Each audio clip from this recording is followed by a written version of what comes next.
दोस्तों आज की इस वीडियो में हम बात करने वाले हैं क्लास 12th के जो पॉलिटिकल साइंस का सैम्पल पेपर आया हुआ है उसका हिंदी वर्जन लेके आया हूँ विद सॉल्यूशन के साथ में। ठीक है, तो यानी कि class 12th political science sample question paper with answer के साथ में मैं आपको आज की इस वीडियो में दिखाने वाला हूँ और शायद अभी तक किसी ने ये अपलोड भी नहीं किया होगा। ठीक है, तो क्वेश्चन मैं आपको स्क्रीन पे दिखाता जाऊँगा, आंसर आपको स्क्रीन पे दिखते जाएंगे स्क्रीनशॉट। जैसे मैं आपको ये दिखा रहा हूँ वैसे मैं उनका स्क्रीनशॉट लेके आपको दिखा दूंगा। ठीक है, तो चलिए वीडियो को शुरुआत करते हैं। लेकिन वीडियो शुरुआत करने से पहले अगर अभी तक आपने हमारे चैनल को सब्सक्राइब नहीं किया है तो कर लीजिएगा, क्योंकि यूट्यूब पे सबसे पहले शायद ही मैंने आपको ये वीडियो देने का प्रयास किया है। और इस वीडियो को अपने दोस्तों के साथ ज़्यादा से ज़्यादा ज़रूर शेयर कर देना। ठीक है, तो देखिए सबसे पहले आता है हमारा सेक्शन ए, जिसमें 1 मार्क्स के प्रश्न होते हैं।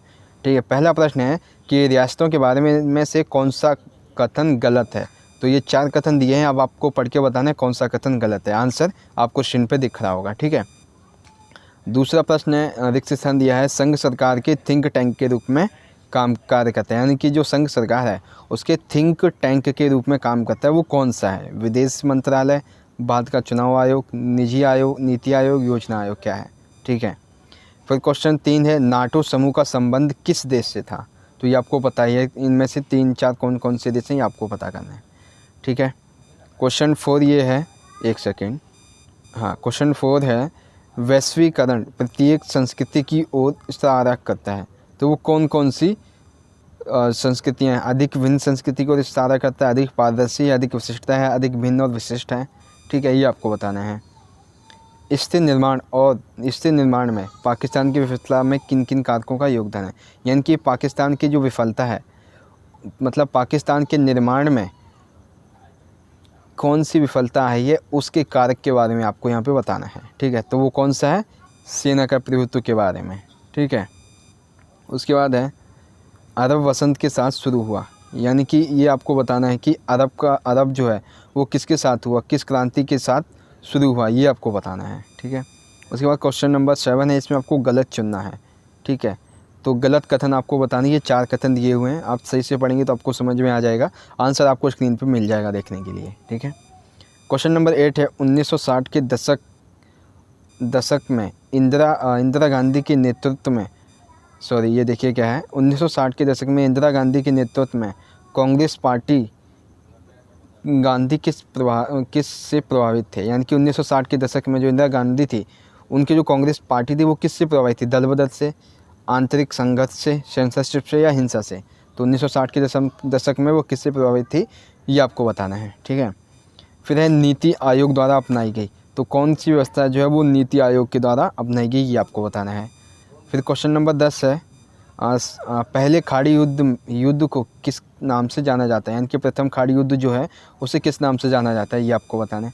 सभी के आंसर आपको स्क्रीन पे दिखते जाएंगे, आप देख लीजिएगा वीडियो को पॉज करके। ठीक है, क्वेश्चन नंबर 11 है शीत युद्ध का उच्च बिंदु था, यानी कि शीत युद्ध का सबसे चरम बिंदु किसे कहा जाता है ये आपको बताना है। ठीक है, क्वेश्चन 12 है सरदार वल्लभ भाई पटेल ने एकीकरण की महत्वपूर्ण चुनौतियों का सामना किया निम्नलिखित राज्यों में। यानी कि निम्नलिखित कौन कौन से राज्य हैं जहाँ पर सरदार वल्लभ भाई पटेल ने एकीकरण की महत्वपूर्ण चुनौतियों का सामना किया था। ठीक है, वो राज्य आपको बताने हैं। इन चारों में से कोई एक पॉइंट ठीक है वो बताइए। ठीक है, तो आंसर आपको स्क्रीन पे दिख रहा होगा, ये सही आंसर है। फिर 13वां है अपने पूर्व निर्धारित लक्ष्य के साथ एनडीए थर्ड सरकार ने कई कार्य शुरू की, कई सामाजिक आर्थिक कल्याण हेतु विकास के लिए कार्य शुरू किए। यानी कि इस क्वेश्चन को देखिए, समझिए क्या है कि अपने पूर्व निर्धारित लक्ष्य के साथ वो कौन सा लक्ष्य है ये आपको बताना, जिसके तहत एनडीए सरकार ने जनता के लिए सामाजिक आर्थिक कल्याण योजनाओं को शुरुआत किया। ठीक है, क्वेश्चन थोड़ा इधर उधर है लेकिन मैं आपको समझा दूँ, आप समझ जाइए। तो वो कौन सा नारा है आपको ये बताना है। ठीक है, क्वेश्चन नंबर 14 है 2014 के भाजपा नेतृत्व वाले गठबंधन को, क्वेश्चन नंबर 14 क्या है 2014 के भाजपा नेतृत्व वाले गठबंधन को क्या कहा जाता है। ठीक है, तो आंसर आपको दिख रहा होगा। क्वेश्चन 15 है विश्व सामाजिक मंच का मुख्य एजेंडा क्या है। यानी कि विश्व का जो सामाजिक मंच है उसका मुख्य एजेंडा क्या है ये आपको बताना है। तो आंसर आपको दिख रहा है स्क्रीन पे। इसमें एक ऑप्शन यहाँ पे दिया गया है कि द्वितीय वैश्विक, मतलब आंसर ये है, क्वेश्चन है वैश्वीकरण के, ये आपको बताना है। ठीक है, क्या क्या परिणाम, वैश्वीकरण के कौन कौन से आयाम हैं।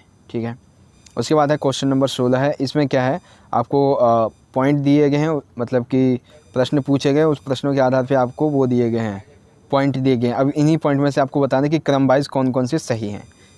उसके बाद आता है अनुभाग बी, यानी कि क्वेश्चन 16 यहाँ पे खत्म हो गए, तो आंसर आपको दिख रहा होगा। अनुभाग बी आता है जिसमें आपके मतलब स्रोत आधारित प्रश्न है, एक दो प्रश्न है स्रोत आधारित, ठीक है। तो उससे कुछ इस तरह से हैं। आप वीडियो को पॉज करके एक बार थोड़ा ध्यान से पढ़ने की कोशिश कीजिएगा, आपको समझ में आ जाएगा, ठीक है। तो यहाँ पे मैं सीधा आपको प्रश्न बताता हूँ कि मार्शल प्लान क्या है। तो मार्शल प्लान क्या है, ये आपको स्क्रीन पे दिख रहा होगा, इसका ये आंसर है। फिर है दूसरा है, अमेरिका ने किस संगठन के तहत एक नया सामूहिक सुरक्षा ढांचा बनाया था।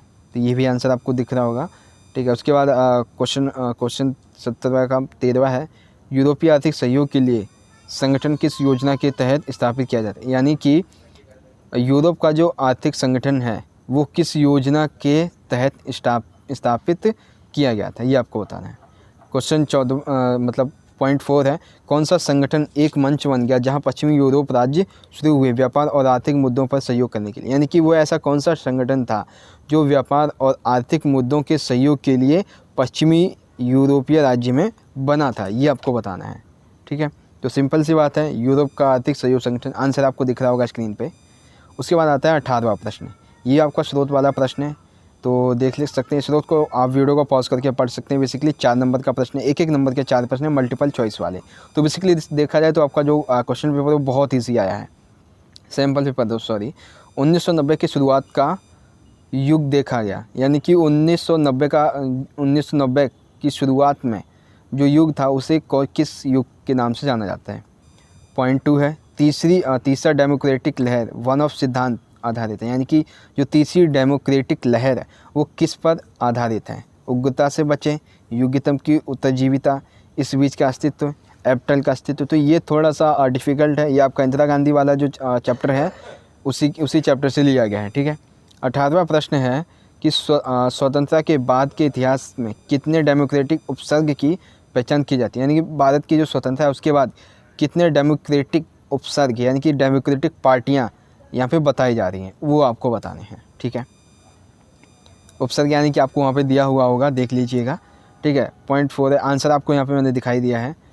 पॉइंट 4 है, थर्ड डेमोक्रेटिक उपसर्ग को बढ़ावा देने का प्रयास करता है भारतीय समाज का एक महत्वपूर्ण हिस्सा।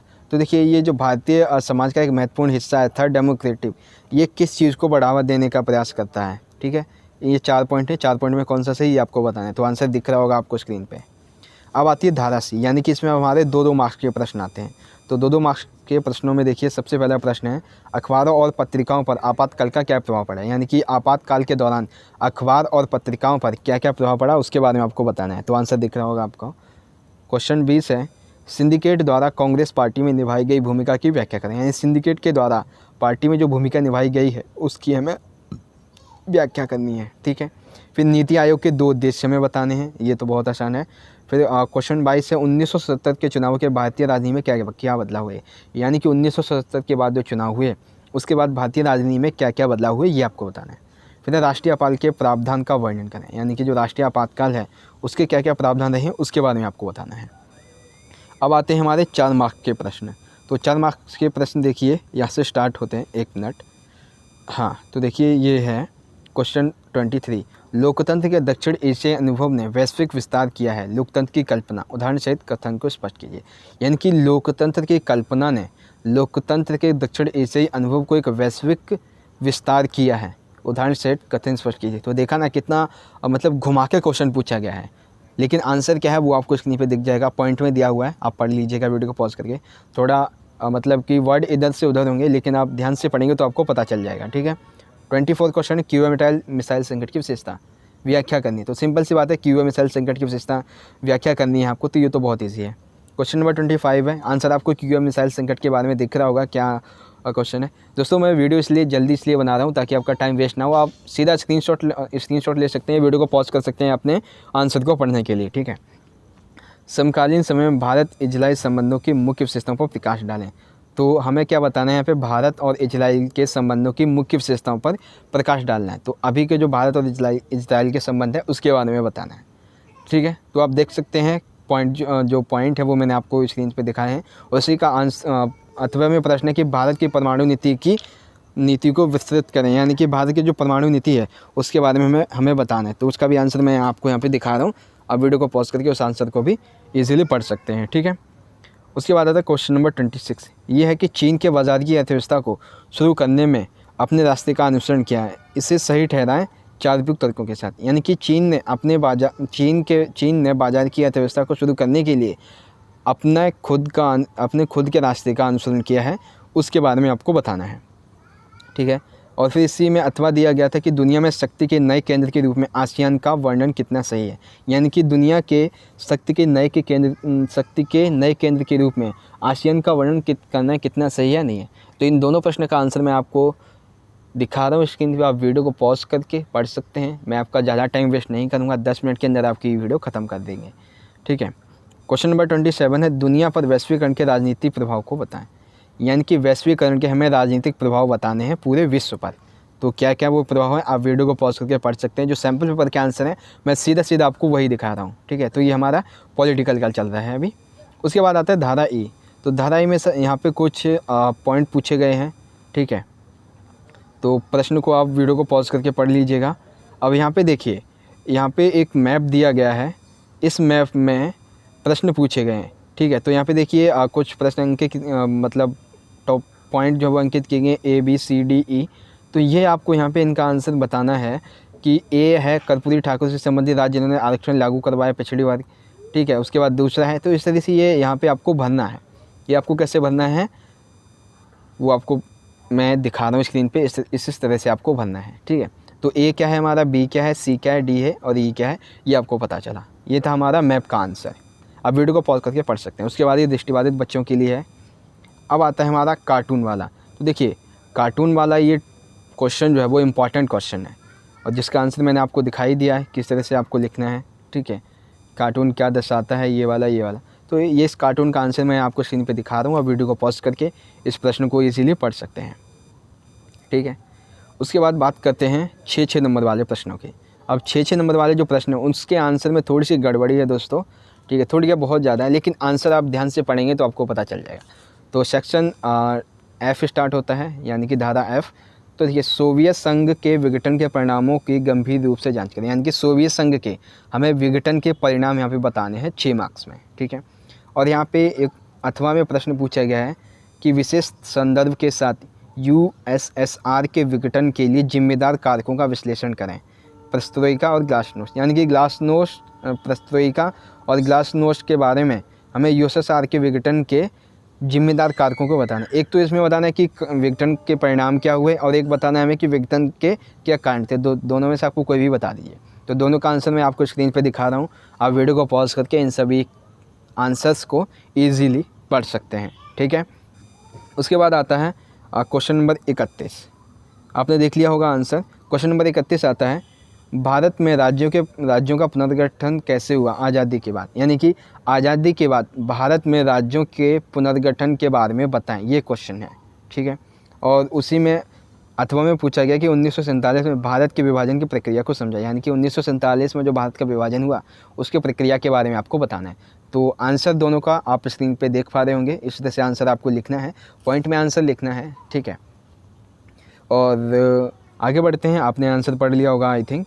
अब बढ़ते हैं, हमारा जो आज की इस वीडियो का सबसे आखिरी क्वेश्चन बचता है वो क्या है, भारतीय राजनीति के दौरान हुए प्रमुख विकासों का वर्णन करें NDA 3 NDA 4। यानी कि हमें NDA 3 और NDA 4 में 4 के मतलब भारतीय राजनीति में NDA 3 और NDA 4 के दौरान जो प्रमुख विकास हुए हैं उसका हमें वर्णन करना है। तो क्वेश्चन क्या है हमारा, भारतीय राजनीति के दौरान NDA 3 और NDA 4 के दौरान कौन कौन से प्रमुख विकास हुए उनके बारे में बताना है। फिर है कि अधिकांश राजनीतिक में उभरे सर्वसम्मति के 3 बिंदुओं का वर्णन करें, गंभीर प्रतिस्पर्धा और संघर्षों के बावजूद भारत में पार्टियां। यानी कि देखिए जो हमारे भारतीय देखिए प्रश्न क्या है, भारतीय राजनीति में गंभीर प्रतिस्पर्धा संघर्षों के बावजूद भी कुछ 3 ऐसे बिंदु थे जिन पर सर्वसम्मति दिखाई गई थी, वो कौन कौन से थे वो आपको बताना है, ठीक है। 3 मुद्दे जिन पर सभी पार्टियों की सहमति बनी थी वो बताना है। तो दोनों का आंसर आप स्क्रीन पे देख पा रहे होंगे, इस तरह से आंसर यहाँ पे दिया गया है, ठीक है। तो एक बार फिर से 6 नंबर का प्रश्न आप दोबारा से देख सकते हैं। क्वेश्चन नंबर 30वां है। क्वेश्चन नंबर 31 में है, फिर क्वेश्चन नंबर 32 है। ठीक है, 6-6 नंबर के यहाँ पे दोस्तों आपके 3 ही प्रश्न पूछे गए हैं। मैं आपको प्रश्न दोबारा से दिखा रहा हूँ, आंसर आप वीडियो को रिवाइंड कर लीजिए, आप पढ़ लीजिए तो आपको समझ में आ जाएगा। ठीक है, तो आशा करता हूँ दोस्तों कि आज की ये वीडियो आपको पसंद आई होगी, क्योंकि शायद ही अभी तक आपको ऐसी वीडियो किसी ने प्रोवाइड कराई हो। ठीक है, तो आशा करता हूँ दोस्तों कि आज की वीडियो आपको पसंद आई होगी। वीडियो अच्छी लगी तो लाइक करें इस वीडियो को, ज़्यादा से ज़्यादा अपने दोस्तों के साथ जरूर शेयर कर देना, क्योंकि उन्हें भी पता चल सके कि उनका जो इंग्लिश का पॉलिटिकल साइंस का सैम्पल पेपर आया वो हिंदी में भी किसी यूट्यूब चैनल पर अपलोड है। तो इस वीडियो को ज़रूर अपने दोस्तों के साथ शेयर कर देना। तो चलिए दोस्तों, मिलेंगे अगली वीडियो में आपके हिस्ट्री के सैम्पल पेपर के साथ। तब तक के लिए आप पढ़ते रहिए, अपना ख्याल रखिए। धन्यवाद। जय हिंद, वंदे मातरम।